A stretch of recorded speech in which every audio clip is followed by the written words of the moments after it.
Hello! I hope y'all are having a fabulous week and a fabulous day. I hope everything is going great for you. So, I'm going to be doing my Think-Aloud video based on the assignments and the case studies this week, and the different readings and how it all ties together with William May's professional virtue of self-regulation, and then also trying to bring in the code of ethics that we see in Montana. Perfect.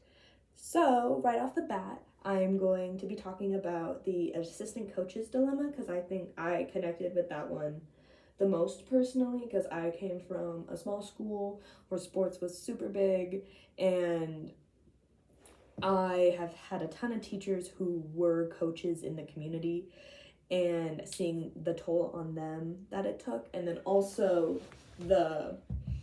I've had coaches that are just not good, and then they yell at you, and it's just like, why is he here? And it's not fun.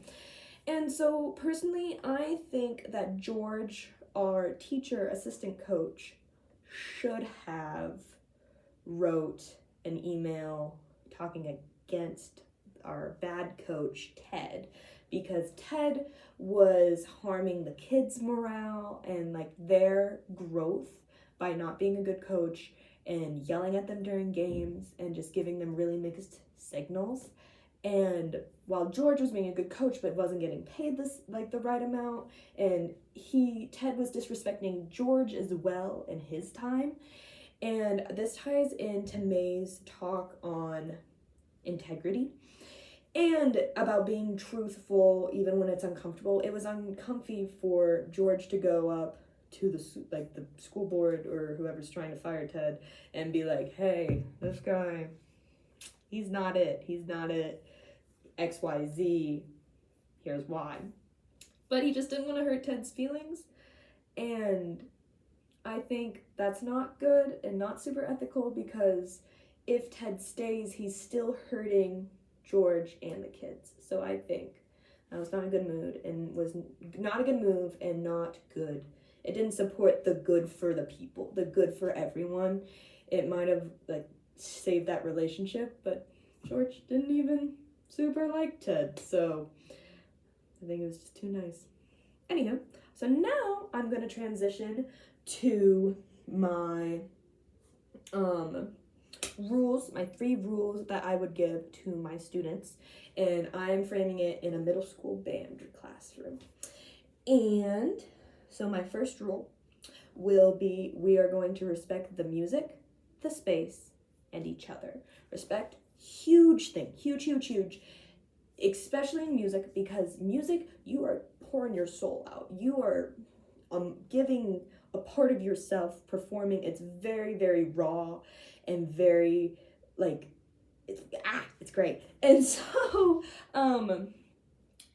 so you need to be able to respect you as a musician and be nice to yourself, be nice to your peers, respect the classroom just as a whole. We are not going to be throwing pencils in the ceiling. We're going to respect the classroom and the instruments, the $1,000 instruments. We're protecting those, and each other. We're a team, and that's a big thing I want to emphasize in my classroom, is how team is huge, because I see myself teaching in a rural school, because there's no teachers in rural schools right now in Montana, and that's a huge passion of mine. I want to go there and I want to help.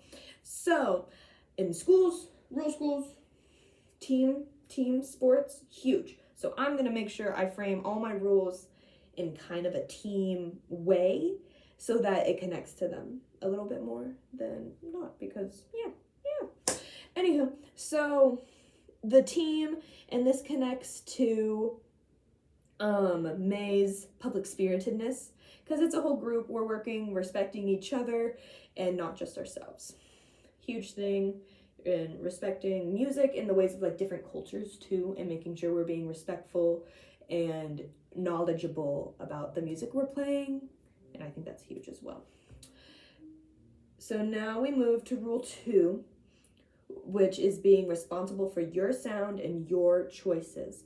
And this ties in to May's topic of integrity again, and making sure to do the right thing even if no one's watching.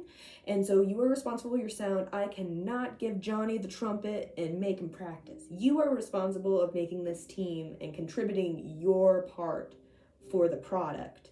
That is you. You're responsible for that, and you're responsible for your choices. I want your choices to be kind, good, and just like be a good person. Basically, respect each other, and you're responsible for your actions, and also helps with the self-discipline of being prepared for class and being accountable for your own part. And if you have a problem or like something you need to practice, do it. You're responsible for it. That's your role in our team. And also being, of course, respectful for everyone else.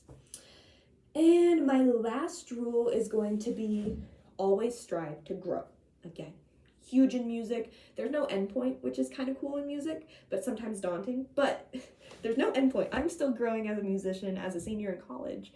And so as a middle schooler, you have so much room to grow. You can dive into different musicians and different techniques, and you always strive to grow and get better, and each day try to get better. And also this can apply to character. Every day, try to do a good action, try to grow, try to be good. And this ties in to Montana codes of ethics of commitment to the community.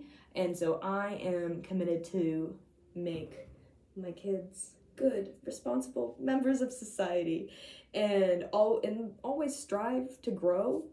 I think that's applicable everywhere in your life. And so I really want to make this a rule that I can maybe change into a goal-oriented thing too. And so maybe at the end of a week, I could be like, hey, Sarah, how do you strive to grow today? And that could be music, or it could be like, I'm going to help my mom take out the trash. And it's just little things like that. And I think that's super cool. And I would really love to make that a rule in my classroom. So in a whole, and I'm sorry, I was reading my notes and it didn't make sense. As a whole, in conclusion, some may say, my 3 rules for my band classroom is going to be respect the music, the space, and each other.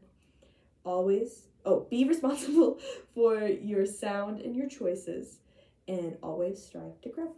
Thank you so much for watching this video, and I hope you have a great weekend.